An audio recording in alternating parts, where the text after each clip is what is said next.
Hi, everybody. My name's Dan Wells. I write horror, fantasy, and science fiction, and I talk about games on the internet. Today, I want to talk about a faction book for the Infinity RPG called Haqqislam. I don't know if I'm pronouncing that correctly. I hope so. If I'm not, let me know. Anyway, Haqqislam is one of the main factions in the human sphere. Infinity, as I've said before in my review of the core book, that is a space opera cyberpunk game, more or less. The human sphere involves several different planets belonging to several different factions, and some of them are very large and powerful, and some of them are very small and wealthy, such as Haqqislam. Haqqislam is a power in the human sphere not because of pure size and military strength, the way that Pan-Oceania or Yu Jing are, but because it controls the most valuable resource in the human sphere, which is a plant called silk. Now, silk is not what we think of as earthly silk. It's a special plant that grows on the planet of Borak that enables cube technology. And cube technology is something in the Infinity Universe that essentially allows immortality. You can upload a personality to it, and then if the body dies, you just have to retrieve that cube, like the black box out of an airliner, and plug it into a new body, and there you go. You're good. Cube technology also allows the creation of, kind of artificial bodies run by artificial intelligence, which is super illegal but still happens fairly often. Anyway, Haq Islam is as an organization, it is a religious group that as humanity expanded out from Earth and started settling different planets, this one religious organization found the planet of Burak, settled it. It was not a good place to live, but they were in the process of beginning to terraform it when they discovered this plant called silk. And then they discovered what it could do, and that revolutionized everything in the human sphere and changed everything. And so now they are incredibly wealthy and incredibly well connected, and they have a lot of interesting background while also still being a fairly small group overall. So there's a nice kind of thematic coherence between different members of Haq Islam as well. Anyway, we're going to take a look at the book. So, I own 3 Infinity armies. There's a miniatures war game attached to it as well. I own 3 of those 8 or 9 armies, and Haq Islam is one of them because I think they're really neat. So let's take a look at what they have got in the book here. So, first of all, there's a description of the faction itself. What do they believe? What is important to them? There are you can think of Haq Islam as a combination of multiple different subcultures. First of all, there's primary main Haq Islam that is just run, the planet and the religion, and there you go. There is a second group that is the Assassins, and they do not consider themselves beholden to the faction in any authoritative sense. They help, but their main goal is the pursuit of knowledge or the search for knowledge. And so they assist the Haq Islam armies and so on when they feel like what their goals are, like the goals they are pursuing will assist in the search for knowledge. But they also go off and they do their own thing all the time, which is really interesting. Number 3 is the Funduk Sultanate, which is the people who harvest the silk. They are their own faction, essentially a bunch of wealthy nobles slash crime lords in some cases, because that much money corrupts people pretty inherently. And then last of all, the 4th one I would say is this group down here, the Kum gangs, out in the desert, where living conditions are not spectacular. There are some kind of biker gangs that just form together, and so that's one of the options as well. They are frequently hired by the other groups to do things, to guard things, to attack things. They don't often go off planet, but sometimes they do. I suppose if there is a 5th group to mention, it would be the Caravanserai. The human sphere, it is an interstellar civilization in which people are traveling from planet to planet. Not all of those journeys can be done in a single leg. Sometimes you need to be able to stop and refuel. And so Haqqislam, just like every faction, has space stations kind of out along the major space lanes where people can stop and refuel and buy supplies and see other human beings and interact with them, which they haven't done because they're traveling through deep space. The caravanserai, the Haqqislam version of those space stations, are very unique. They're very different from everybody else's. They go out of their way to make them feel like a little piece of home.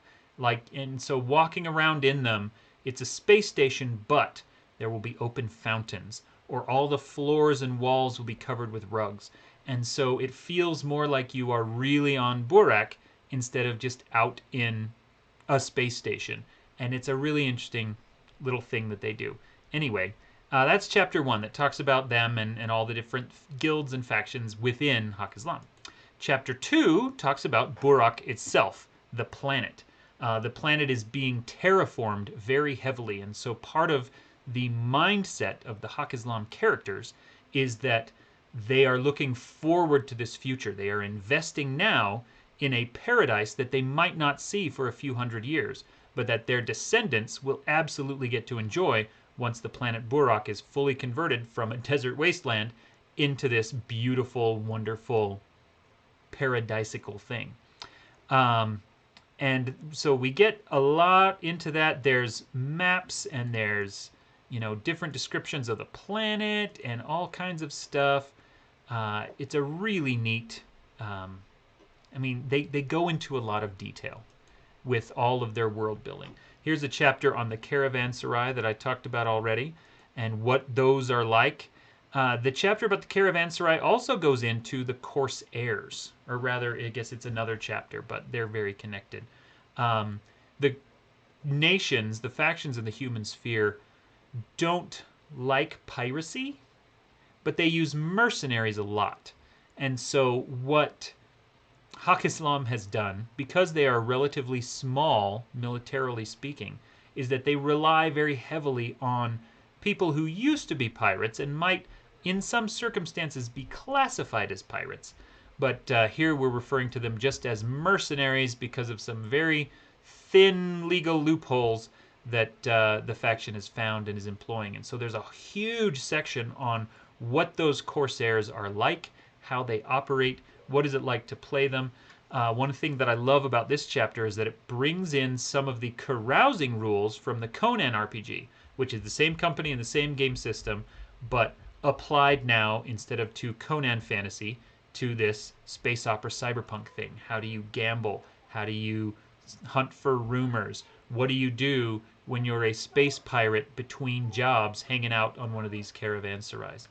So, next there is, in chapter 5, there's a big chapter about gear. And some of this gear gets very different. You would think at some point they would run out of ideas for, here's yet another cyberpunky thing, but they haven't. And it's great. Haqqislam uses gear in very different ways from a lot of other things. They have a kind of pheromonal, kind of mind control-y makeup system called Ecol. They've got their own very unique robots and drones and things like that. They've got a lot of cool options in here, including, where's the one I was going to show off? John Bazan regeneration. In the minis game, there is a unit called a John Bazan that, and I'm probably butchering all these words. Anyway, they have some very unique powers that are inherent to them because of the genetic biomedical modifications that have been done to their bodies. Odalisks are the same. And, there's several options like that in here if you want to have those biomedical modifications to your character so that you have regeneration powers or so that you have, incredible extra prowess in some other ways. All of that's included in this chapter. And then we get into chapter 6, which is where it really dives into how to make a Haqqislam character for the role-playing game. This is all based, of course, on the standard character generation from the core book, but If you want some specifics for Haqqislam, they're all here. Some of those specifics come from career. There are careers like the Odalisque, for example, that you can't get in the core book. You only have them here. Some of those extra tweaks are things like the orphans. The Haqqislam has a system of caring for orphans that is unique in the human sphere, and they really love them. They try to protect them. They do a lot of things to train them. And if you want to have that as your background, you absolutely can, and it will change the way that you build your character, and it will give you some options, and it will restrict you in some other ways. One thing that I do love about Infinity, as it brings in all these options, is that it is more concerned with flavor than with balance. Which is not to say that there are some grotesquely unbalanced characters, because I don't think there are. But the ability to step in, for example, if you are an orphan, orphaned by another faction, abandoned, and then Haqqislam found you and took you in, then for the first part of your life, you might not have a cube at all. And there actually are ways in the life path system, the character creation system, where you could die during character creation, similar to Traveler and some other games like that. If that happens to you, normally it just says, yep, you died, but you have a cube, so you're fine. Here there's a whole system, and it's not super complicated, but if you die as one of these abandoned orphans before they have a chance to give you a cube, then they go out of their way and they save your life and you end up with some penalties. And so it's kind of, mechanically speaking, you've got some extra weaknesses that other characters might not have. But on the other hand, they saved your life. And that's great. And it's a cool backstory. It's a cool character thing to build your character around. Anyway, there's a ton of these options, all of these extra events that you can go through. And then, of course, there are the specific character classes. Character classes in Infinity are very lightweight, very small, because so much of character creation is the life path system rather than the class itself. But if you want to work on one of those caravanserais, if you want to be a corsair, if you come over here and you want to be one of those assassins, there are a bunch of different kinds of assassins. If you want to be a Kumganger that rides around on a bike in the desert, if you want to drive one of those funky robots we looked at, if you want to be an Odalisque, which are these kind of beautiful assassin warrior kind of people, and then if you want to be a terraformer, that's also an option because they are terraforming their planet.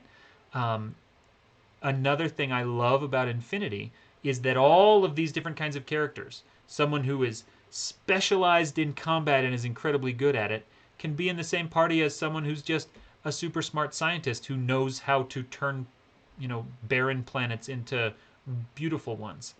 And so it's just, there's so many different options, and I love it.